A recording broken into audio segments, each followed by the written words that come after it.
Bienvenue dans cette nouvelle édition du QG Week-end. Voici les titres de l'actualité. En République démocratique du Congo, le chef de l'État, Félix Tshisekedi, a présenté un programme d'urgence de 100 jours ce samedi 2 mars à Kinshasa. Mot d'ordre, améliorer tous les secteurs de la société. Au Maroc, Marrakech a abrité du 27 février au 1er mars la 10e édition du plus grand événement consacré aux engrais sur le continent africain, Argus Africa Fertilizer. Il s'agit de la première plateforme continentale d'échange dans le domaine agricole. Et puis en fin d'édition, nous partirons à la découverte d'un passionné de guitare, Adel Sacre, qui a fait de sa passion son métier. Mais depuis quelques années, il est confronté à un processus de fabrication devenu trop coûteux. Mais tout d'abord, dernier jour avant la fin des candidatures en Algérie, les candidats à l'élection présidentielle ont jusqu'à ce dimanche soir minuit pour déposer leur dossier au Conseil constitutionnel. Ils feront face au président Abdelaziz Bouteflika, dont la candidature pour un 5e mandat est contestée par la rue. Le président algérien est confronté à une contestation inédite depuis l'annonce de sa candidature pour la présidentielle du 18 avril 2019. Prise en compte du bien-être de la population en République démocratique du Congo, le chef de l'État, Félix Tshisekedi, a présenté un programme d'urgence de 100 jours ce samedi 2 mars à Kinshasa. Il intègre notamment l'amélioration du secteur médical. Reportage de notre correspondant Jacques Amboka. République démocratique du Congo, un programme d'urgence de 100 jours a été présenté ce samedi 2 mars 2019 par le chef de l'État, Félix Antoine Tshisekedi Tshilombo. Le programme rendu public tient en compte tous les secteurs de la société avec des priorités notamment dans le domaine de la justice où une mesure de grâce sera prise dans les 10 jours à venir.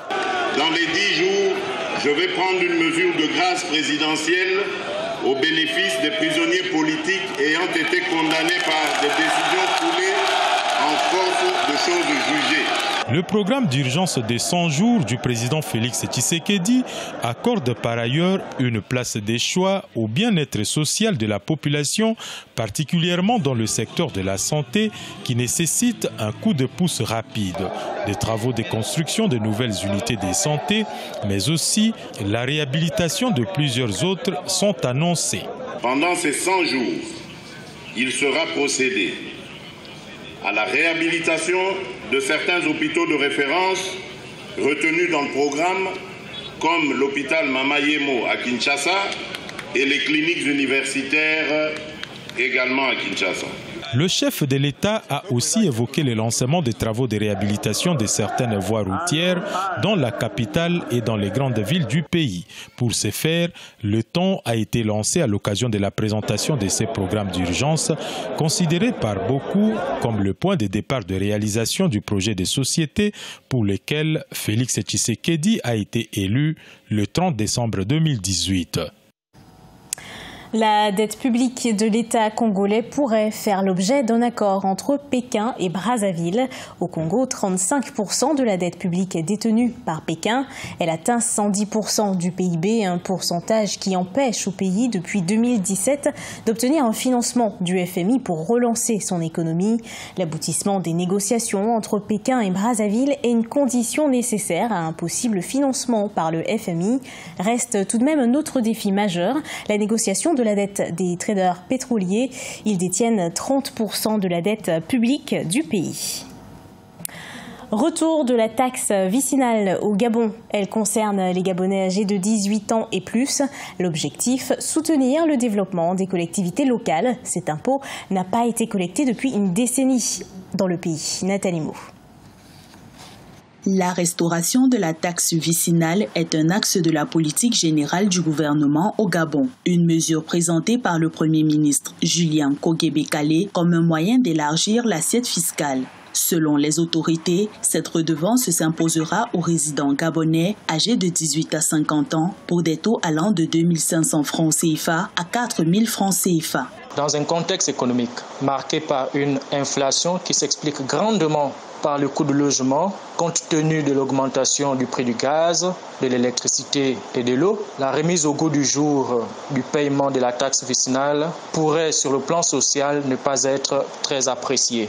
Selon les observateurs, ce projet devrait faire l'objet de plus amples consultations. Un point de vue qui se fonde sur l'échec de son application depuis 2009. Par ailleurs, la taxe restaurée garde les mêmes modalités qu'auparavant. Pour la majorité des jeunes Gabonais au chômage qui vivent dans la commune de Libreville, le paiement de cette taxe sur la base des anciennes modalités leur priverait près de 33% de leurs revenus. La taxe vicinale a été pour la première fois instituée il y a 12 ans au Gabon. Dans le pays, elle est affectée au développement des collectivités locales. Une agriculture durable en Afrique, c'est ce que prône la conférence Argus Africa Fertilizer au Maroc. La 10e édition s'est clôturée ce 1er mars. Elle est conçue pour améliorer les rendements des cultures et créer une croissance des activités pour tous les secteurs de la chaîne d'approvisionnement. Découverte avec notre envoyé spécial Sadou Aliz Mouktar. La 10e édition du plus grand événement dédié aux engrais en Afrique, Argus African Fertilizer, qui s'est tenue à Marrakech au Maroc, a été une occasion pour des séances interactives. Premier exportateur d'engrais dans le monde, le groupe OCP, à travers cette rencontre, a présenté plusieurs programmes d'accompagnement de proximité visant directement les agriculteurs et leur proposant des produits adaptés à leur sol et culture. Cette plateforme continentale de rayonnement important pour l'industrie est un moment clé pour pouvoir réunir des partenaires, échanger, discuter, réfléchir sur la problématique de la transformation agricole sur le continent et essayer de consentir des efforts communs pour participer à cette transformation agricole. Et OCP en fait partie et on est fiers de pouvoir accueillir cette 10e édition. Depuis son lancement au Maroc en 2010, Argus African Fertilizer s'est imposé comme la première plateforme continentale d'échange dans le domaine des engrais et du développement agricole.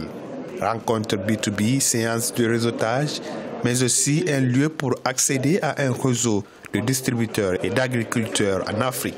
Ici, j'ai su qu'il y a quand même plusieurs types de terres et j'ai compris qu'il faut d'abord savoir sur quelle terre tu travailles pour pouvoir appliquer l'engrais parce que chaque terre a un besoin d'engrais spécifique.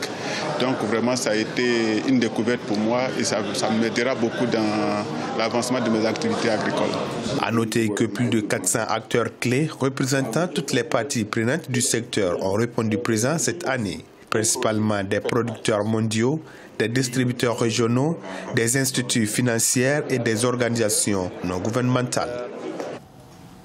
Un passionné de guitare nommé Adel Sakr, un Égyptien âgé de 58 ans qui fabrique et répare des guitares depuis 2006. Il vit de sa passion depuis des années, mais est de plus en plus confronté au coût du processus de fabrication. Ange Bijounomenio. Adel Sakr est un Égyptien passionné de guitare. C'est dans son atelier faiblement éclairé du Caire qu'il fabrique la plupart des guitares qu'il possède. Le guitariste a déjà réparé des milliers d'instruments et exposé des vieilles guitares pour d'autres passionnés. Ma main est habituée à travailler le bois depuis mon enfance. Plus tard, j'ai finalement découvert ce que je voulais faire. J'ai fabriqué ma première guitare avec un gros morceau de bois. J'y ai mis 6 boulons de chaque côté avec une ligne de canne à pêche. J'étais vraiment très heureux. Adel Sakr a ouvert son atelier en 2006. Le musicien de 58 ans aimait beaucoup travailler avec le bois depuis son enfance. Mais ces dernières années, le processus de fabrication est devenu trop coûteux. Je faisais des guitares auparavant, mais malheureusement, nous avons dû arrêter en Égypte, principalement parce que tous les éléments qui composent une guitare doivent être importés de l'étranger. Nous n'avons pas ce bois, ces clés, ces cordes ou ces ponts, pas même cet équipement. Tout doit être importé. Adel Sakr répare près de 150 guitares par mois et sa liste de clients contient les noms de stars de la scène musicale, dont l'un des plus grands groupes du pays, Kairoki. Ce journal a été préparé par l'ensemble de la rédaction. Merci à vous de l'avoir suivi. Dans un instant, une nouvelle édition de l'actualité sur Africa 24.